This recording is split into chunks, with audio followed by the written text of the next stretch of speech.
Donald ট্রাম্পের দেখেন মধ্যপ্রাচ্য তার আসলে কিন্তু মধ্যপ্রাচ্যের সঙ্গে তার সম্পর্কের এখন যথেষ্ট টানাপোড়েন এবং ন্যাটো তার সাথে আর চলতে চায় না। ডোনাল্ড ট্রাম্প কিন্তু একা হয়ে গেছে, এটা আপনাকে স্বীকার করতে হবে। আপনি শুনেছেন তো নরেন্দ্র মোদীকে ধরেছে ডোনাল্ড ট্রাম্প যে হরমুজ প্রণালী ওপেন করে দেওয়ার জন্য ইরানকে রিকোয়েস্ট করতে। ডোনাল্ড ট্রাম্প হলো একজন প্যাথোলজিক্যাল লায়ার। আজকে আমি খুব খুশি যে আজকে আমার অত্যন্ত ঘনিষ্ঠ বন্ধু জনাব ইফতেখার আজিম সাহেব এসেছেন। আগেই বলে নিলাম যে উনি অনেক ভালো বলবেন। উনি একজন সমরাস্ত্র বিশারদ এবং বিশেষ করে যুদ্ধ বিমানের উপর যে ওনার যে দখল অভিজ্ঞতা, আজকে মনে করি আমি যে আজকের এই অনুষ্ঠানকে উনি খুব প্রাণবন্ত করবেন তার অত্যন্ত মূল্যবান আলোচনার মাধ্যমে। আমি আপনাকে এবং মিঠু ভাইকে ধন্যবাদ জানাচ্ছি এবং আমার বক্তব্য শুরু করছি। 48 ঘন্টার যে আলটিমেটাম ডোনাল্ড ট্রাম্প ইরানকে দিয়েছে, এটা হলো একটা টেস্ট করেছে ইরান কতটা প্রেশার নিতে পারে। এই 48 ঘন্টা আলটিমেটাম দিয়েছে যে হরমুজ প্রণালী যদি না খোলা হয় তাহলে ভয়ঙ্কর আক্রমণে যাবে। এইটা দিয়ে আপনার ডোনাল্ড ট্রাম্প একটা টেস্ট দিয়েছে। টেস্টটা হলো ইরান কতটা চাপ নিতে পারে। দেখা গেল তার এই ধরনের থ্রেটকে ইরান কোনো চাপ হিসাবেই গ্রহণ করেনি, বরং এটাকে কোন রকম পাত্তা বা কোনো মূল্য গুরুত্ব না দিয়ে ইরান বলেছে ইটস অল রাইট। আমরা দেখি 48 ঘন্টা আলটিমেটামের পরে আমেরিকা বলেছে, যে ডোনাল্ড ট্রাম্প বলেছে যে ইরানের সমস্ত পাওয়ার সেক্টর ধ্বংস করে দেবে। ইরান তার পাল্টা বক্তব্যে বলেছে ঠিক আছে করো, আমরা মধ্যপ্রাচ্যকে অন্ধকারে দিব, ডুবিয়ে দেব এবং পানির অভাবে সেখানে হাহাকার তৈরি হবে। অর্থাৎ মধ্যপ্রাচ্যের প্রত্যেকটি দেশের পাওয়ার সেক্টরের উপরে তারা একদম পাওয়ার বেস নষ্ট করে দেবে এবং ডিস্যালাইনেশন প্রোগ্রাম যেটা, এটা পুরোটাই নষ্ট করে দেবে। তাহলে মধ্যপ্রাচ্যে কোনো বিদ্যুৎ থাকবে না, অন্ধকারে নিমজ্জিত হবে এবং মধ্যপ্রাচ্যের প্রায় 20 কোটি 30 কোটি মানুষ পানির অভাবে মারা যাবে। যখন ইরান এই ঘোষণা দিল তখন মধ্যপ্রাচ্যের দেশগুলো ভয়ঙ্কর আতঙ্কের মধ্যে পড়ল। তখন ডোনাল্ড ট্রাম্পকে বলল যথেষ্ট হয়েছে, আপনার আর আমাদের পক্ষে কথা বলার দরকার নেই। আপনার আমেরিকা একটা স্লোগান দিয়ে আমাদের এখানে এসেছিলেন আপনাদের মিলিটারি বেস প্রতিষ্ঠার জন্য। কি করছেন আপনারা? আপনারা আমাদের কি দিবেন? নিরাপত্তা দিবেন মধ্যপ্রাচ্যের। কেন? আমাদেরকে কে মারতে এসেছিল? আসলে এইগুলো আপনারা এটা আমাদেরকে চাপে রাখার জন্য, আমাদের নিরাপত্তার জন্য আপনারা এই মিলিটারি বেস করেননি। আর এখন যদি ইরান, আপনারা যে আমাদের কোনো নিরাপত্তা দিতে পারবে না এটা প্রমাণিত হয়েছে। তার কারণ হলো যতগুলো মিলিটারি বেস আপনাদের আছে এগুলো তো আপনাদের।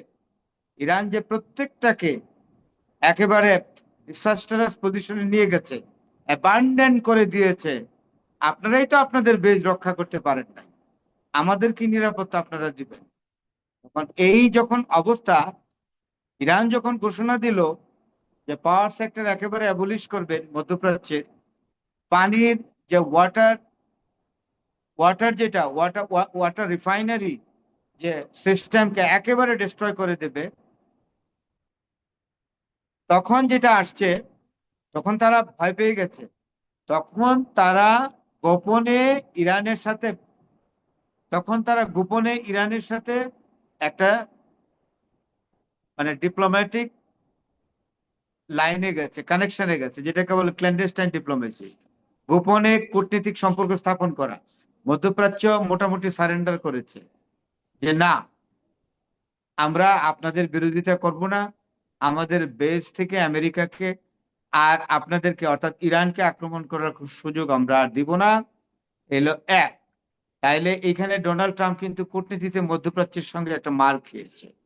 উপরন্ত যখন ইউরোপের দেশগুলো, আপনার ন্যাটো বলেন, ইউরোপিয়ান ইউনিয়ন বলেন, তারা একদম ওয়াকওভার দিয়ে দিয়েছে। তারা বলছে যে নো, আমরা এই যুদ্ধে কোনো পার্ট হব না, আমাদের কোনো স্বার্থ এখানে নাই। আমেরিকার স্বার্থের জন্য আমরা যুদ্ধ করেছি ইরাকে, যুদ্ধ করেছি লিবিয়ায়, যুদ্ধ করেছি সিরিয়াতে, যুদ্ধ করেছি আমরা আফগানিস্তানে। এই হুম। যুদ্ধের ফলে আমাদের অর্থ ক্ষয় হয়েছে, আমাদের সৈন্য ক্ষয় হয়েছে। এতে আমাদের কি স্বার্থ ছিল? সুতরাং ডোনাল্ড ট্রাম্পকে জানিয়ে দিয়েছে আমেরিকার স্বার্থে আমরা একটা সৈন্যও পাঠাবো না, আমরা একটি ডলারও ব্যয় করবো না, একটি পাউন্ডও ব্যয় করবো না। এখন এই অবস্থা থেকে ডোনাল্ড ট্রাম্পের দেখেন মধ্যপ্রাচ্য তার আসলে কিন্তু মধ্যপ্রাচ্যের সঙ্গে তার সম্পর্কের এখন যথেষ্ট টানাপোড়েন, এবং ইউরোপিয়ান ইউনিয়ন এবং ন্যাটো তার সাথে আর চলতে চায় না। তাহলে কূটনৈতিকভাবে ডোনাল্ড ট্রাম্প কিন্তু একা হয়ে গেছে, এটা আপনাকে স্বীকার করতে হবে। হুম। তাইলে এই অবস্থায় ডোনাল্ড ট্রাম্প প্রস্তাব দিল যে দেখি 5 দিনের যুদ্ধবিরতি দিয়ে সেন্টিমেন্ট কি বলে। তো 5 দিনের যুদ্ধবিরতি দেওয়া না দেওয়া, এই ডোনাল্ড ট্রাম্পের বক্তব্যের উপরে আসলে ইরানের কোনো বিশ্বাস নেই। ইরান কেন, পৃথিবীর কোনো মানুষই ডোনাল্ড ট্রাম্পের মতো একটা এরকম ফ্লিমজি স্ট্যাটাসের লোক, এরকম একটা ডার্টি রাবিশ লোকের মন্তব্য তো তারা আমলে নিবে না, আর ইরান তো নিবেই না।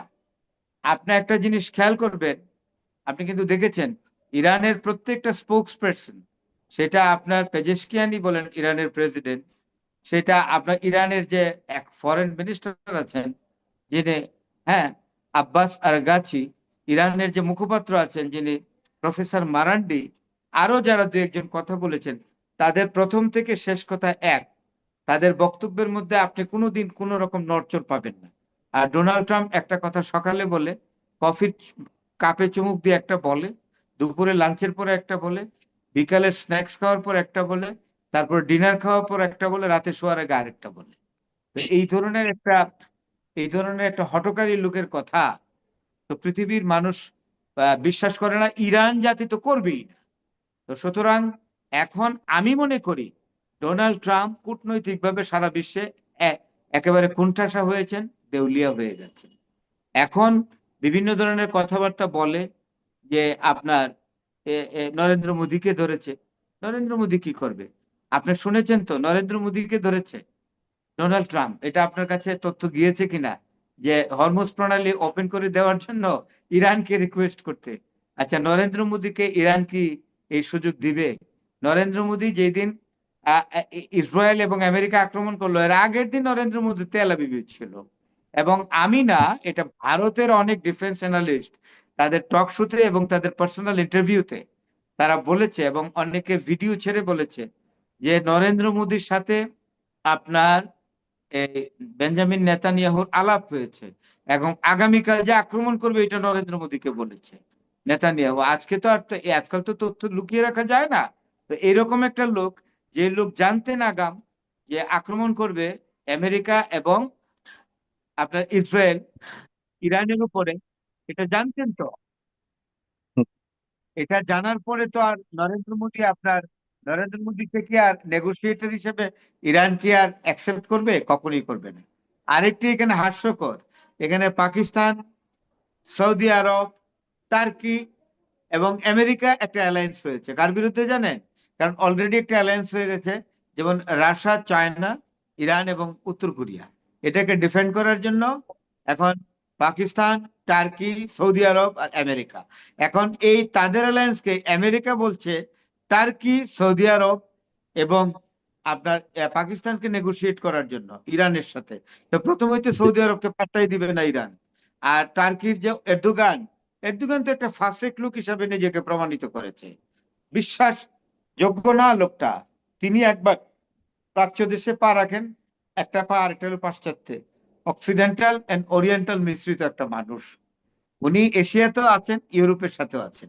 নেটোভুক্ত দেশ হিসাবে ওনাকে কি আপনি নেটোভুক্ত দেশ হলো আপনার কি বলে টার্কি, সেই দেশের প্রেসিডেন্ট হলো এরদোগান। তাকে কি ইরান অ্যাকসেপ্ট করবে নেগোসিয়েটর হিসেবে? নরেন্দ্র মোদীকে তো করবেই না।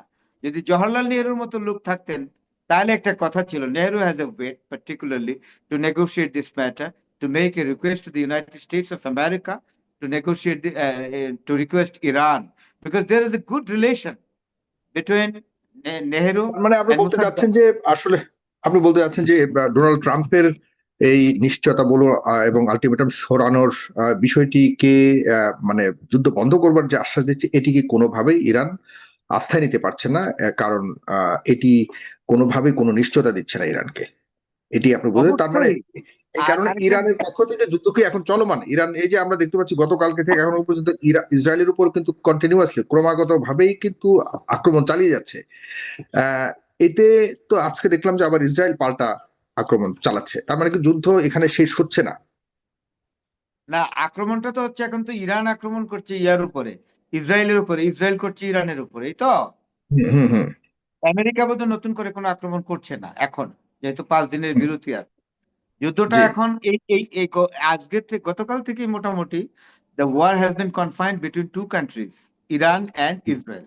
ফাইন, এটাই হচ্ছে এখন। প্রশ্ন হলো কি, ডোনাল্ড ট্রাম্প তো এমন একটা লোক, তাকে তো কেউ বিশ্বাস করে না, যেমন চরম একটা মিথ্যা কথা বললো যে ইরানের সাথে আমাদের কম্পোজিট ডায়ালগ হয়েছে, হুম, কথোপকথন হয়েছে, কথোপকথনের ভিত্তিতেই আমরা একটা সমঝোতায় পৌঁছছি। এবং আমরা আরেকটি হাস্যকর কথা বলছে যে মুস্তফা আলীর সাথে মিলেমিশে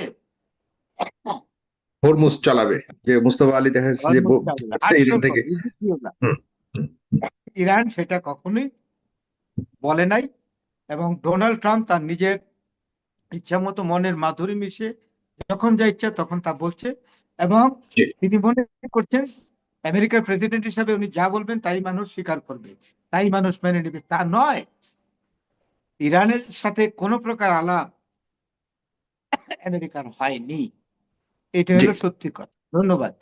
আপনাকে অনেক ধন্যবাদ। এই পর্বে আমি আসছি আপনার কাছে, জনাব।